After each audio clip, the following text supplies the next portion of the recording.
He heads the Research and Professional Services Network within the BP Group. Steve, over to you. Thank you very much. Okay, good morning, guys. How are we today? Are we good? Okay, I think it's my role to, what's the expression we use? Shake a few cages, okay? So I'm going to put some sort of probably contentious ideas out there as well during my session, which is really around this theme of what's sometimes referred to as outside in. Some people call it enterprise BPM, some people call it customer centricity. It's got a whole bunch of different names. Just as I will say at the start, is what I'm going to talk about is outside in. Some of us may know it again as different names. If you're interested in what I'm talking about and you want to give me a business card afterwards, it'll be my pleasure to provide you with a book. What we'll do is arrange for you to have an electronic copy and a physical copy, because of course in this next 45 minutes I can only just sort of skate on the surface of this massive area. What I hope to do is to perhaps challenge some of our ways of thinking and give you an opportunity through sort of some general takeaway questions to focus on your own business, your own customers, whether it's business to business, business to consumer, it doesn't really matter. They're all customers. They all pay us a revenue. And we'll be talking about this theme of putting the customer at the center of everything that we do. Now, many of us will know about that sort of theme, and we'll have talked about it for a few years. So the agenda in terms of we're not going to follow this specifically. It's not death by PowerPoint. We're going to go backwards and forwards. And then I'll be open to sort of questions towards the end of the session. Okay. Before we begin the session, I just want to sort of say a little bit about myself so that you know where I'm coming from. Some of you I do know in the room already. Others I don't. I originally started out as an industrial engineer. You'll have probably spotted the Mancunian English accent. So my football team is Manchester City and my cricket team is Lancashire. So I'll put that on the table straight away. However, despite the fact that I'm still talking with a Mancunian accent, I've lived in the States for probably the best part of 25 years. A place called Evergreen in Colorado, which is just above Denver. So anybody know Denver? A few of us in the room? Yep, good. We live just as you go up into the Rocky Mountains there.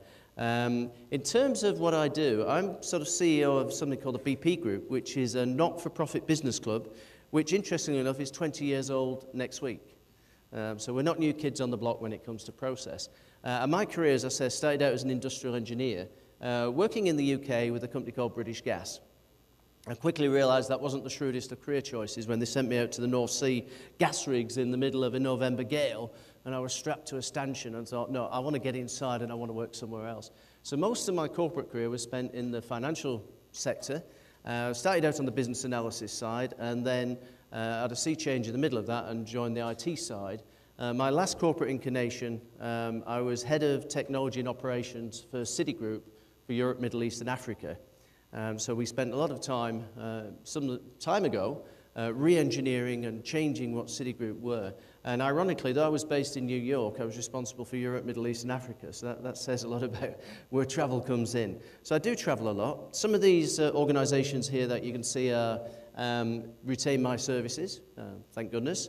And so besides working as the CEO of the BP Group, as I say, a not-for-profit business club, I'm also engaged with these organizations to do it. So I like to think of myself as, rather than a speaker, a practitioner. I've authored a number of different books. This was the 7th book. We have another book which is in collaboration with Harvard Business School, which will be produced early next year, which talks about the high-performance organization. So we're trying to stay away from all the isms, all these different isms that we attach to things. Now, I'm going to make you a promise that if you've never experienced some of the things I'm going to say before, you will never, ever think of process in the same way again in the next 40 minutes or so. Right? And you might say to yourself, how could Steve make a 100% cast iron guarantee that we're going to change our minds about process forever?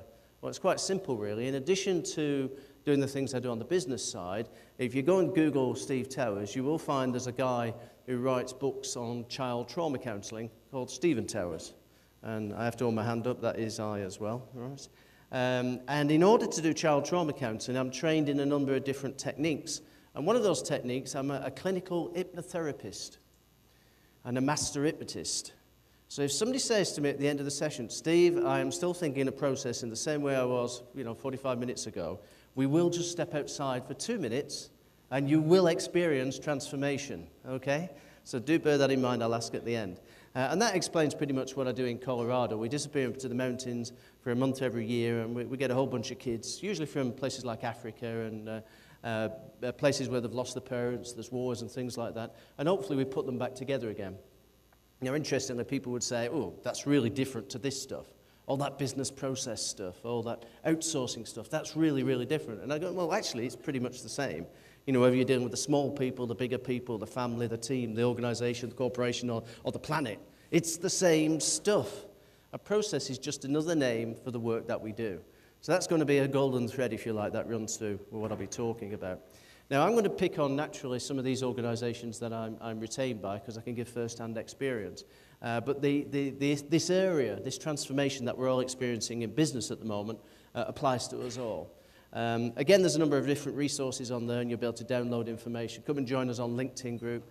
As a not-for-profit, a lot of what we do is about, you know, giving away information and that sort of thing. The group itself funds itself through its education programs. So we do Certified Process Professional programs. So are there any CPPs in the room? I can see a couple at the back. Congratulations. You've got any questions about Certified Process Professional? The gentleman at the back of the room will help you and answer all of those. But what we basically do is take people through programs which educate them in this stuff, not from a theoretical academic point of view, but from a hands-on practitioner's point of view. And that ranges from, as we probably think of it, from if you like, the front line where the work takes place, right the way through into the boardroom. So I have the good pleasure of spending some time with some of those organizations you saw, working with C-level people to actually help them through transformation and change. So that's a little bit of a background on us. As I said, 20 years old. It's about global memberships now, near 70,000 members. In terms of LinkedIn, we're relatively new to that. We've only been on there 2 or 3 years.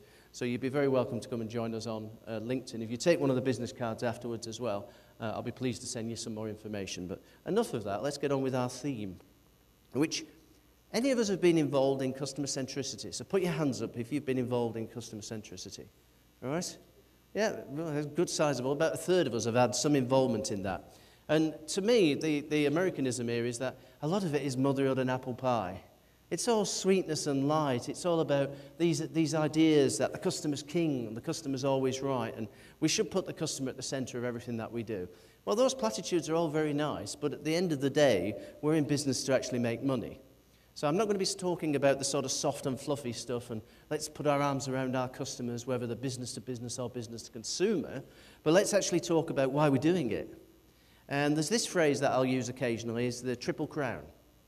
And the measure of success with doing this stuff I'm talking about is that organizations win the triple crown. They will simultaneously reduce costs, grow revenues, and enhance service.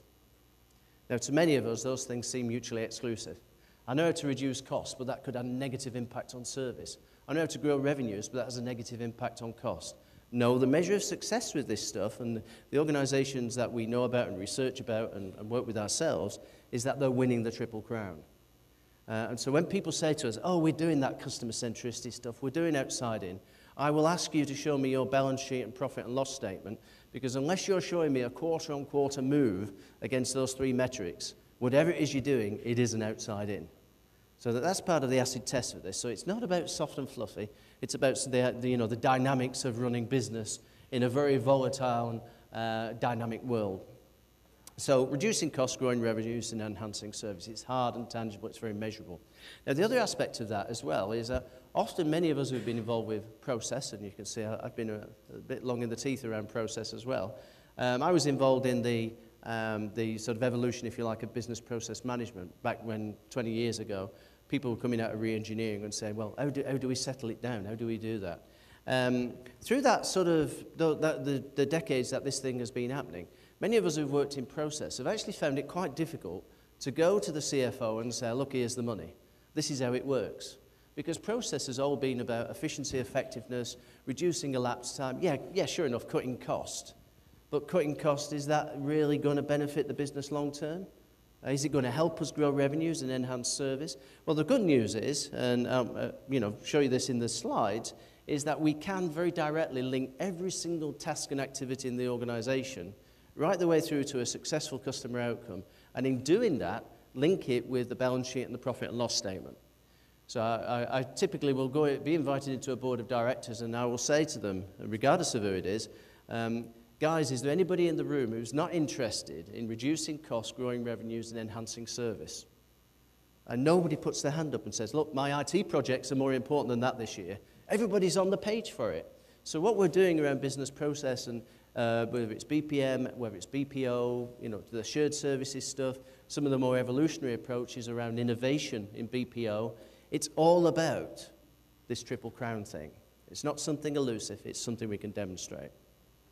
Now, to many, outside in talks about achievements of 60, 70, 80% cost reductions, in year one of implementation, which seem absolutely extraordinary. I know certainly in my days as an industrial engineer, if I could get 5 or 10 or 15% against key metrics in a year, I'd get a pat on the back.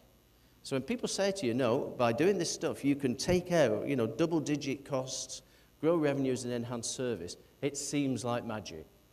So when when companies like Apple tell us that every quarter is another record-breaking quarter, you go, oh yeah, but that's Apple, isn't it? They're unique. They've obviously got some magic going on there. But it's only magic if you don't know the trick. So what is the trick? How do we all get access to that? Well, how we get access to it is probably by rethinking the way we do things at the moment. And what I mean by that is that these organizations who can claim, massive change, and some of you will know of some of the organizations, who claim huge benefits and seem to have this uniqueness about them that everybody else tries to aspire to, and we try and copy we go and read the books and get the business case, and we try to understand it. What is it that they're doing that is different from the rest that gives them this ability to do these remarkable things? Well, it's perhaps not so much that they're doing something remarkably different, it's they're not doing the same thing we've always been doing. So what I mean by that is, let's ask ourselves a couple of questions, is when we're trying to understand who the customer is, they have a very clear line of sight on who the customers are. And they will categorize customers. Now, that isn't to think of segmentation, which some of us might have done from a marketing point of view. It's really to look at the needs of customers. So when we're looking at needs of customers, it's having a very clear line of sight about the specific categories of customer we want to work with. So I'll give you, for example, who uses Apple products? So who's got an iPad, who's got so about 50-50 there. Now, I dare to bet that those people who didn't put their hands up say, I don't like Apple because it locks me into iTunes. I've got to do everything through iTunes. And I'd much rather have an open service where I can sort of, get music and I can integrate it and things like that. Well, of course, that's by design. Apple have created that infrastructure so they can control their processes and their environment. Now, by definition, if you don't like that, you're not an Apple customer. And Apple won't be pitching to you. Why would they want to do that? They want to reinforce the customers that they've got. So they're very clear, and organizations are getting smarter at really being able to define who is the customer. Not because, like airlines, classically they'll say, everybody's our customer. You can't do that today. The world is way too complex. So focusing on customer, and there's a number of techniques and ways of doing it that we talk about and share. I want to just give you some insight, though, into this whole aspect of customer in terms of whether we're looking at internal customers, secondary customers, or primary customers. Primary customers are the guys who pay our wages. They're the ones who create the salaries for us. They're the ones who give our organizations money. They're primary customers.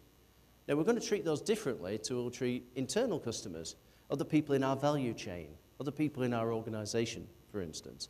So there's different ways of facing off against these different types of customer. In terms of the different types of customer, one of the questions you can ask yourself is, classically, we would have segmented customers to better understand them.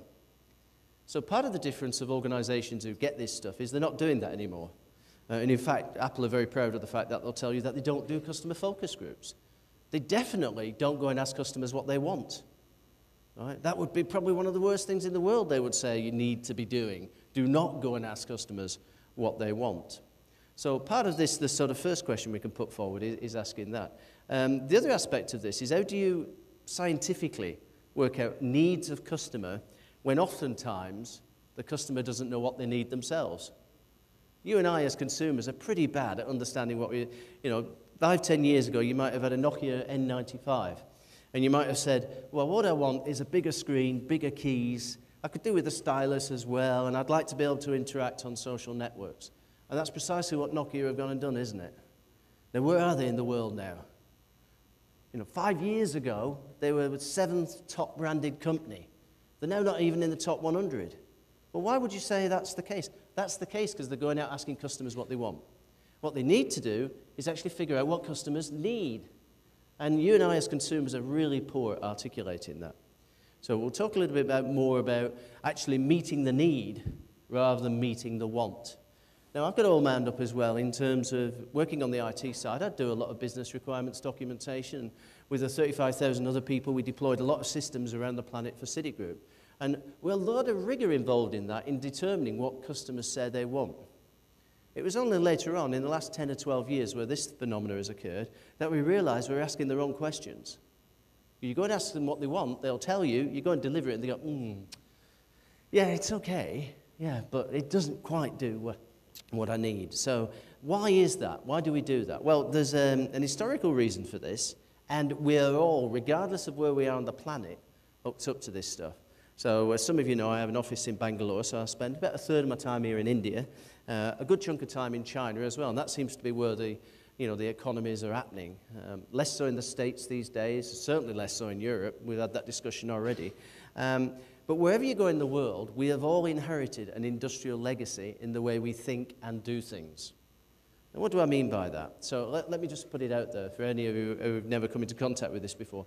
What shape is your organization in? So if I ask you to draw the organization structure, all right, 95% of the time we would produce the same shape. So what is that shape? What would it look like?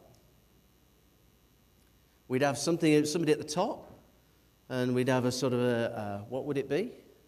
A pyramid, yeah. We're all in pyramids. We all have this shape. It doesn't matter what business we're in, business to business, business to consumer. We could be a charitable organization, we could be public sector and government. We're all in this shape. Why is that?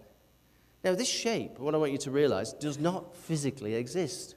And yet it bounds our existence. So much so that if you're talking to people, they'll say, yeah, we're working on these projects at the moment. We're going to take them up to the top team and present them, and then hopefully they'll sign it off, and then we'll cascade it down to the front line. Right? And we talk about value chains and logistics supply chains, right? But it does not physically exist. We talk about the career ladder. We've got to climb the career ladder. We've got the greasy pole. Our analogies are all about this shape. So why do we structure ourselves in that way? Well, there's an historical reason. It goes back to the beginning of time when we started building pyramids, but in sort of the latter 200 years or so, back in 1776, there was a guy called Adam Smith, who was a Scottish management accountant. Now, anybody from Scotland? No? I didn't think so, so I can tell you. The Scottish are well known for their affinity to money, and they're not letting it go to anybody else. So, of course, they're very shrewd when it comes to looking after money. And Adam Smith was particularly interested then, back at the start of the Industrial Revolution, in how things were being done. Now, we had a bunch of friends who were in industry, and they were doing sort of industrial things like pin factories, making pins and needles.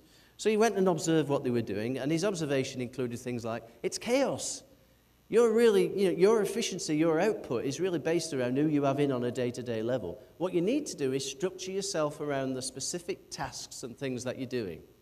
And so off the factory go and they do that. And as it said now, they increase productivity by 3,000%. Adam Smith introduced us to the concept of the division of labor. And subsequently, the subdivision of labour. So the two go hand in hand. Now, what does that mean? It means we organise ourselves into specialisms, and we get very good at doing that specialist activity. And in the pin factory, back in 1776, there were 18 discrete specialisms. Now, if Adam Smith could teleport himself in a time machine to us today and came into the back of the room, and he was wearing his Scottish gear and a kilt and carrying his bagpipes, He would look at our world and he would say, this is frankly amazing. All these people from all these different places, the clothes, the technology, the cars, the infrastructure. So pray tell me, with everything that's happened in the last 200 years, how do you organize yourselves to do the work that you do? And we'd have to actually meekly say, well, Mr. Smith, we thought your ideas were so fantastic back in 1776 that we're still using them today. The guy would think we were nuts, wouldn't he? He would say, no, we did that for 18 discrete tasks in a pin factory. Pray tell me you're not still doing that today. That's the reality for most of us. We're still organizing ourselves into the subdivision of labor. Now, many of us see that through we talk about functional specialist silos and all that. That's the manifestation of it. So let's have a look at what that does to us in terms of organization, thinking, and doing. Some of you will recognize this organization. Who is it? This is a chart from 1917. At that time, the organization had been around 5 years, and it's celebrating its 100th anniversary this year. IBM, okay? And interestingly enough, when you look at the chart, it's actually got a systems division on the chart which relates to people doing work in the organization around process. It's quite remarkable if you think about 100 years ago. But there's one thing missing from that chart. What's missing from that chart? It's the reason why it exists. It's the customer. There is no customer mentioned on the chart anywhere. Well, you'd say, well, yeah, but why do we need the customer on the chart? Well, they're the people who pay our wages. They're the reason why we work. Now, remember, we've already said this is an abstract. It's not real. It's an illusion about how we collectively organize ourselves. Now, it's a sort of modern-day picture, which is fairly representative. It's got marketing, operations, finance, and a bunch of other things on there as well. And with us, we relate to each other, isn't it? Our reward systems, we pay each other. Our relationship in terms of the work that we do. So whether this is a functional organization or it's part of your, if you like, your ecosystem in terms of the clients that you work with, they all look the same. They all go from the top to the bottom. All right? Now, the CEO at the top, how many of our CEOs actually know about the work we really do at a day-to-day level? Are they too busy sort of facing outwards to the market and the shareholders and people like that? Whereas the people in the organization who have to get on with doing things are all in these functional specialist silos. Now, the other aspect of this, let's bring it home, let's talk about process. Wherever you go in the world, processes go from the left to the right. Why is that? Why do all processes, all our diagramming systems, all our IT systems go from the left to the right? Why don't they go from the right to the left? Or why don't they go in circles? Right? Well, they go from the left to the right simply put because that's a Scottish pin factory. It's a production line. It's a factory. Input, activity, output. Right? And the whole world is organized on that principle. All the software systems we use, all our IT, our HR systems, left to right and top to bottom. And when we draw those sort of diagrams and we think to ourselves, well, where's the customer? Who are the people who give us the money that pays our wages? Where do we put them on the diagram? If we can remember to get them on the diagram. Oftentimes, they're not going to be on the diagram. But if we do actually think about it, they'll be on the extreme right and left. Well, why is that? Well, in a factory, that is the case, isn't it? That's how you do stuff in a factory. But a factory is physical and it's real. We can actually see a car being produced and what happens to it. The rest of what we do isn't. It's a fabrication. But we create a fabrication that looks like a factory. And then we apply techniques and methods and approach which accordingly treat it as if it is a factory. So many of the techniques that we've got around, and Lean, Six Sigma, business improvement, all those sort of things, historically things like BPO, look at things as if they're in a value chain. Where does that come from? Value chain. It's another industrial metaphor. We talk about work taking place in the trenches. That's another metaphor brought from the past. So these organizations who are hugely successful with this stuff are looking at things in a different way. And you might sort of say, well, what's the different way they're looking at them? Well, as we've already said, our premise is you've got to put the customer in the diagram. And what's changed? The diagram. Nothing's physically changed. We change the diagram. That changes our orientation to work forever. So we don't need to look in the second decade of the 21st century all like Scottish pin factories. It's bizarre if you think about it. We're all structuring ourselves on a model that the US adopted in the year of independence, which was 1776. And of course, that became the economic model that most of us have followed. Well, the news is that passed its sell-by date at least a decade ago. So those organizations who are performing well are not doing this anymore. They're not putting the customer at the extreme.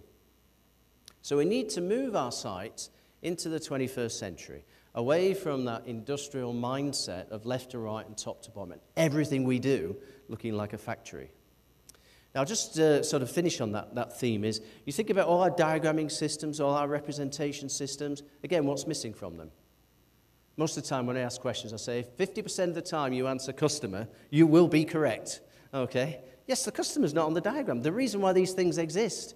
So let's go back to this chart and let's see what it does to us in terms of our thinking. If you were this guy in operations, so he's 3 levels down under the operations division, you might quite rightly say, well, the end customer is not really my job because I'm 1, 2, 3, 4, 5, 6, 7 steps away in the value chain from them that way, and I'm 1, 2, 3, I'm 4 steps away from them that way. The customer's not my job. The only reason the customer isn't everybody's job is because of the way we draw the organization chart. How ludicrous is that? So if you're talking, we'll go back to Apple again. In Apple, they'll talk about this principle that nobody is more than 2 degrees of separation away from the customer. Everybody is 2 degrees. So you can be in an Apple store, and within reason, you could talk to the CEO.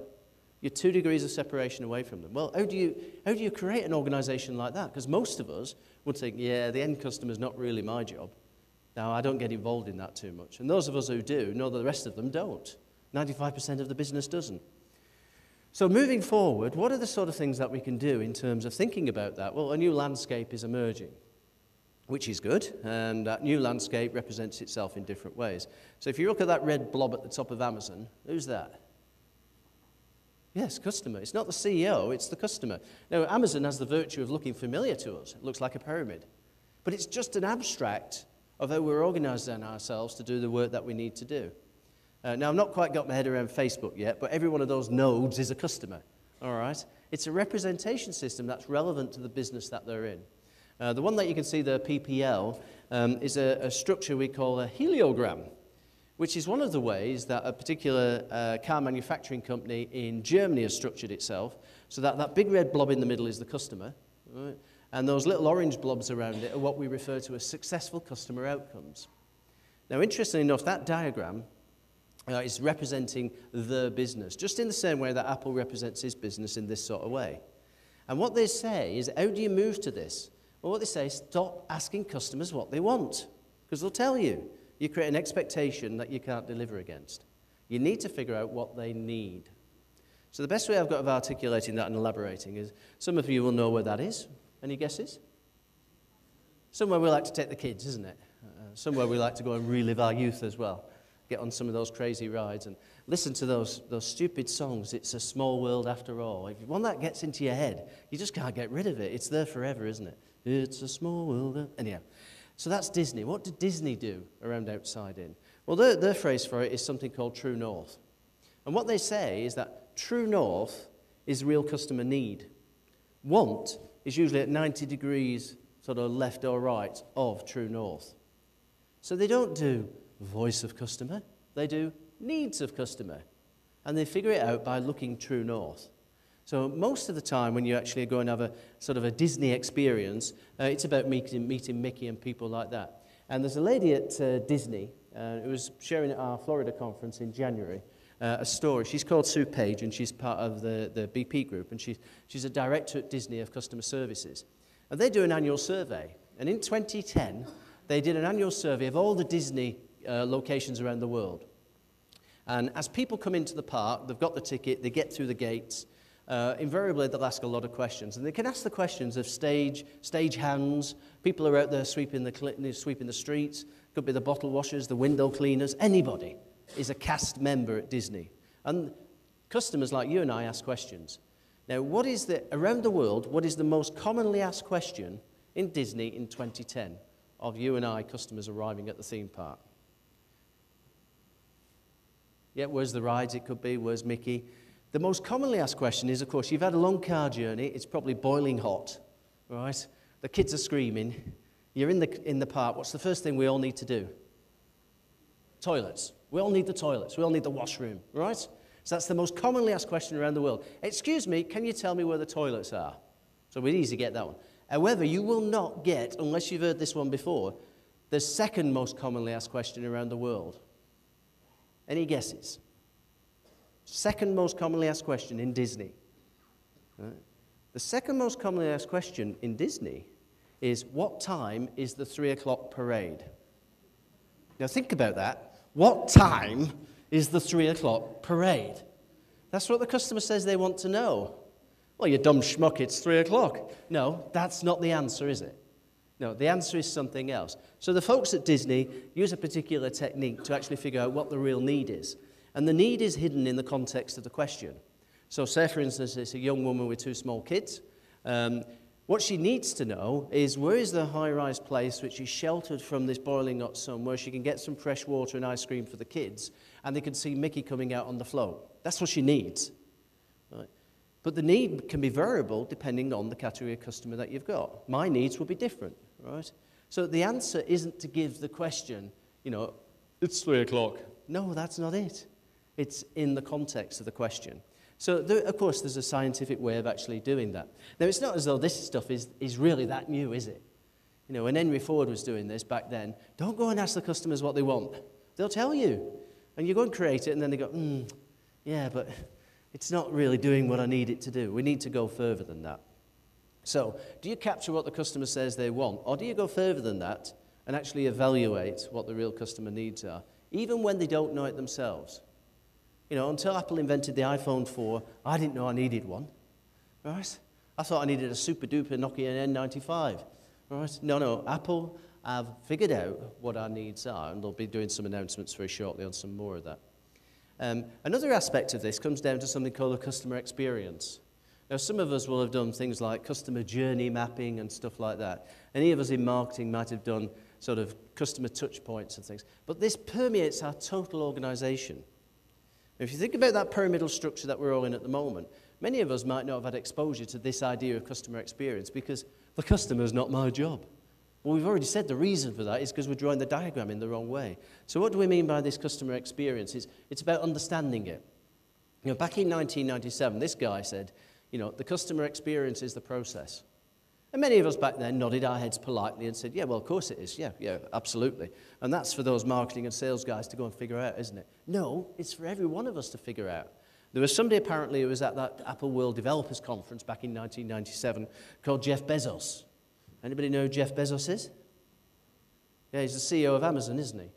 And one of the principles that he took away from that talk was that you've got to work backwards. Don't start with the technology. Start with the customer need and the experience and work backwards into your organization to actually create the alignment you need to do to achieve customer success, which is quite different from looking at the resources we've got, figuring out how best to use them, and taking them to the market. So hence the expression outside in. It's about looking at our organization from the outside in. And that customer experience, we can articulate it. The other aspect of that is not about the appearance of our products and services, it's about how they actually physically work. So that was another insight that we were shared with back then. So what I would say to you is if you're still managing your processes in the task, functional, specialist, hierarchical Scottish pin factories, perhaps it's time to take a look at that and actually sort of say, what is our true successful customer outcome and how do we deliver that experience? And I love it when some people say, you've got to exceed expectations. That's the way to go. How can you exceed expectation? Because as soon as you've done that, right, you've created another expectation at a different level. No, you've got to manage expectations. So understand the experience, which is the process, right? That's what we do every day. Articulate it from the point of view of a successful customer outcome. Redraw the diagram with the customer in the middle, and bingo, we're on our way. The other aspect of process thinking as well, that's really been a bit of a sort of a ball and a chain to us, is this idea that we measure process success in terms of the output and activity time. Elapsed time, average touch time, average handle time in call centers and that sort of thing. Are you really measuring success when you do that? One of the aspects of this is if any of us do scorecarding and KPIs, metrics management, get the metrics out that you measure success by. And regardless of who your type of customer is, look at your metrics. And then do this red, amber, green analysis. Mark in red all those measures which are measures of output and activity and task. And mark in green all those measures which are measures of outcomes and results. You will typically find, if you haven't done this before, 80% of your current measures will be measures of activity and task. Right? Not the outcome you're trying to achieve. Now, of course, the reverse is applied when we go outside in. The number of measures we need to have significantly reduces, and we're now measuring ourselves based on the outcome we're trying to achieve and the result we're trying to deliver. But it's quite a different world order then, because we don't reward people then for doing dumb stuff like getting off the phone quickly, right? When that might not necessarily be aligned with a successful customer outcome.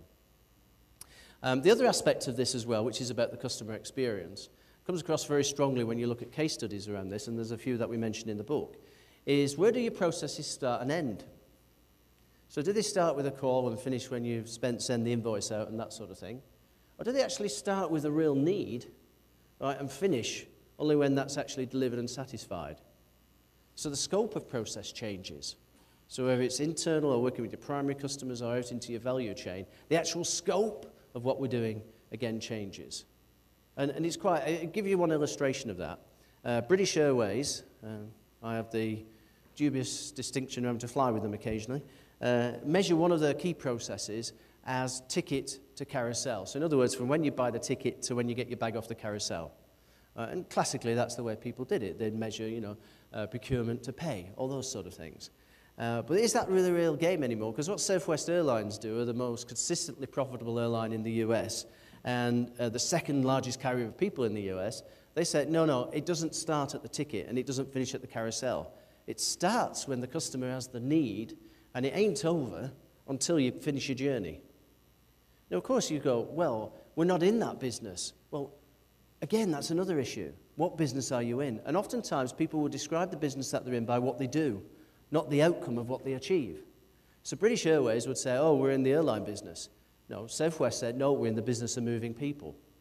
And one of the smart things they've done is in collaboration with Marriott, is they allow you, when you're checking out of your hotel, to check in for this evening's flight. Oh, that's cool from a customer point of view. It improves customer service. It also reduces costs because you're removing all the people that you need at the airport to process people who are no longer going to need to be processed.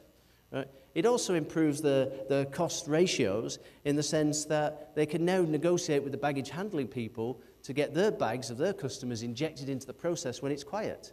So they pay 30% less for baggage handling. So they're winning the Triple Crown. They're improving customer service, growing revenues, and reducing costs simultaneously.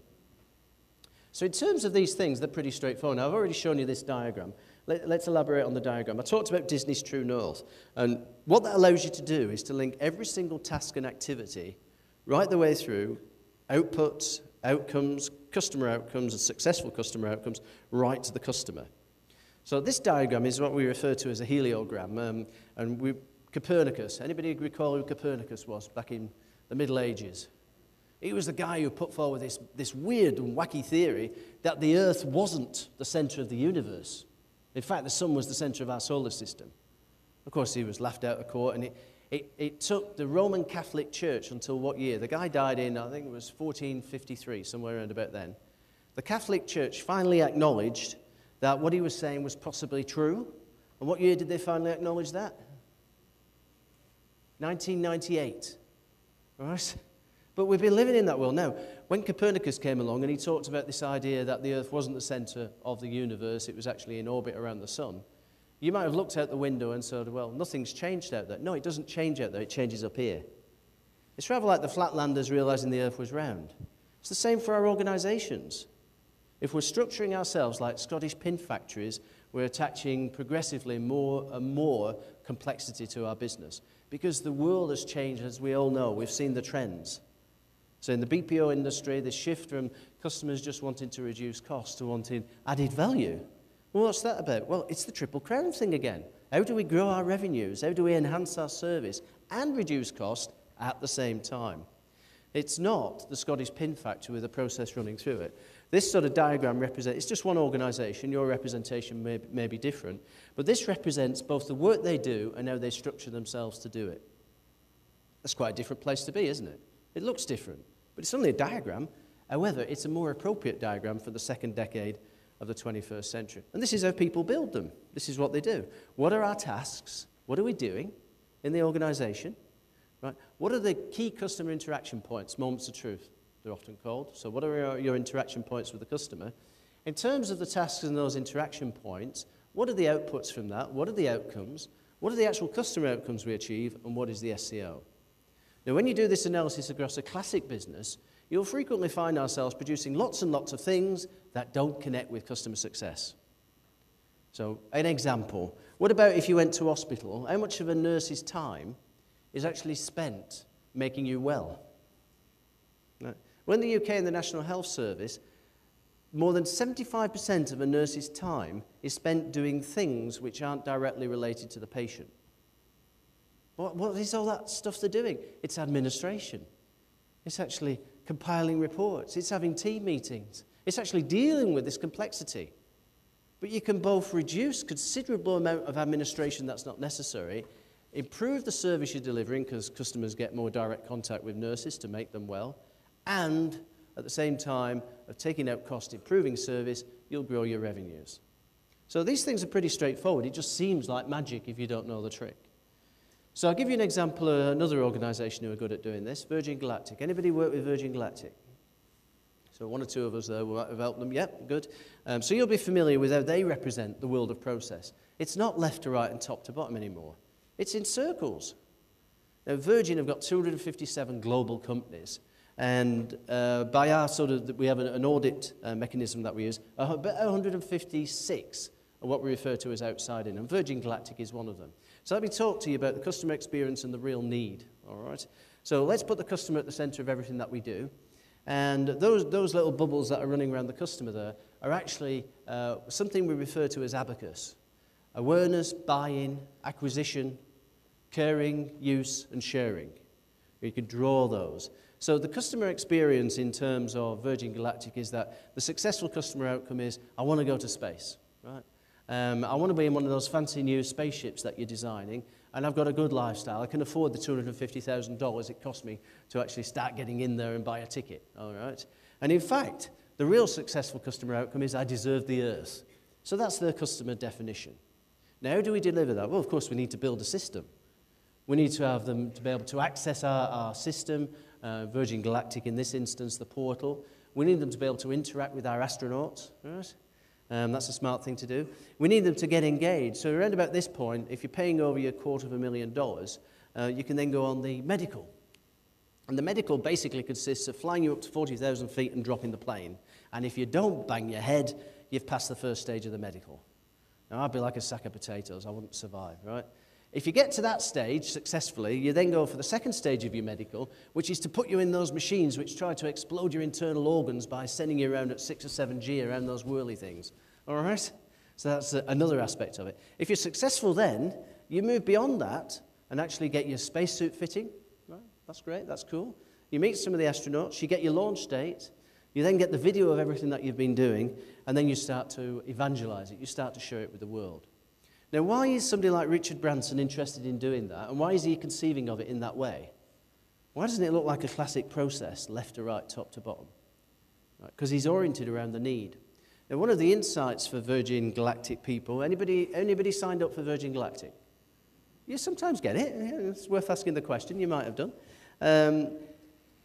There's this belief that one of the difficulties about going into space is that you've got to be an astronaut. So how many years does it take to train an astronaut?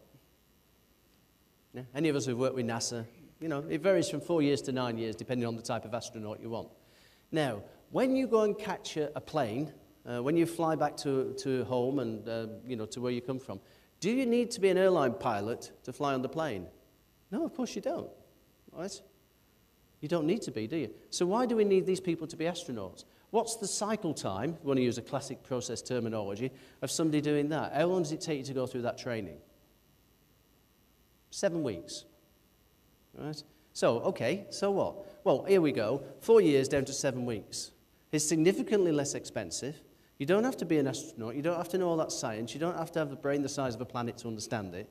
You and I, as long as we've got enough money, we can actually go on that thing. So where's Branson going with this? What does he want to do? Right? Yeah. Flying into space, space tourism might be. It actually doesn't make any money, Virgin Galactic. It just breaks even. But let me just conjecture this for a moment. If it's relatively easy to get people into space, where do you want to go to next? The moon? And what's on the moon? We call it rare earth resources, don't we? All that stuff that we're running out of on this planet. Now, he could train up a bunch of technicians, accountants, systems analysts, doctors, perhaps, and fly them to the moon, put them in a biosphere, and start mining the planet. That's where the future is. It's out there. But we don't need to have a massive infrastructure and all that cost associated with actually getting there. So being smart about it is about, again, reducing the cost, growing the service, and improving the revenue. And I mentioned Abacus because that's one of the mechanisms we use. Every single process has this quality of awareness of the process, the buy-in to it, so whether it's a service or a product, the actual acquisition of it, right, the caring for it. So any Apple users in the room, you probably really like the products you've got. The use of it, which is what we used to design process around, just that, and then the sharing of it through social networks. So in terms of where we're going with this is thinking about organizational capability. Do you measure success on the delivery of the successful customer outcome, which is what these outside-in companies are doing, or do you do it by the basis of the skills and competence we've achieved? Because that's more pin factory thinking. It wasn't that the pin factory was bad. It was pretty good back in 1776, and for 200 years the economic model was okay. It just isn't anymore in the 21st century. So one of the takeaways I'd sort of like you to think about is this 2x2. You know, all consultants have to have a 2x2 matrix, don't they? Thank you to Boston Consulting Group for originally inventing those things. So where does your process start and finish? Okay. What is your successful customer outcome? What is it you're trying to achieve? What is the real customer need? What are the key moments of truth? So what key interactions have you got in your process? And if you map those right the way through, from every single task and activity to the top, and then what business are you really in? So Southwest Airlines would say, we're not an airline anymore, we're in the business of moving people. All right. Bentley Cars would say they're in the business of gratification, not building luxury cars. That's what we do. That's not the business we're in. Yes? Okay. So in terms of where we are, just to do a sort of a wrap-up, outside in is about bringing these things together and harness them, rethinking the way we simply draw our organization. It's as simple as that. If you had to put the customer in the middle, what would the relationships be with the key people that you've got? And there's many organizations who've set the stall out for this. You can go and see case studies on Bloomsburg Business Suite from people like Gillead Sciences, who in the first year of implementation took 60% of their total operating cost out. Can you imagine that? And improve revenues and enhance service. They reduced the price of the products by 50%. Now that seems like magic, as I said earlier on, but it's not. It's just a trick. And we can all get access to it. So who's this guy? I can't remember what his name is. Jack Welch, whatever. So, and of course, for my sins, I'm also a Master Black Belt at Six Sigma. So I carry some of that baggage with me wherever I go. But the point of that is that it doesn't have to be stuck in the past inside the Scottish pin factory. We can take it forward. We can use some of these ideas and incorporate them into our own business models. So that's the real 6 takeaways plus the matrix. So when you get the slide deck, you just conjecture and think about them. If you have an interest in sort of collaborating with people who are doing this, as I say, we're not-for-profit, sign up on the LinkedIn group, and there's lots of subgroups on there. People of CIOs of Oracle and people like that who are all doing it. If you do want a copy of the book, please sort of come forward, take one of my business cards, give me your business card. It will be my pleasure to send you the soft copy immediately, but also provide a physical copy if you want one as well. So I hope I've sort of shaken a few cages. Final question, before I ask you about questions, is there anybody in the room who is still thinking of process in the same way that we were 45 minutes ago? Nobody ever puts their hands up. Nobody challenges me. I'll bring you up on the end. It takes 5 minutes, honestly, right? No, I hope I've given you some food for thought. And as we go through the rest of the agenda for today, and we think on what we did yesterday, some of these ideas, how would they be applied? So thank you very much. Thank you.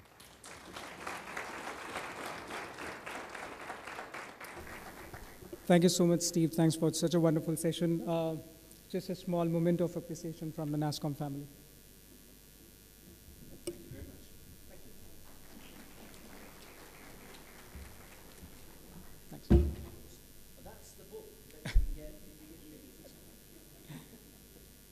Thanks, everyone. So we now head for the tea break. Since we're running a little late, feel free to carry your tea inside the hall, and we should start exactly in about 15 minutes from now.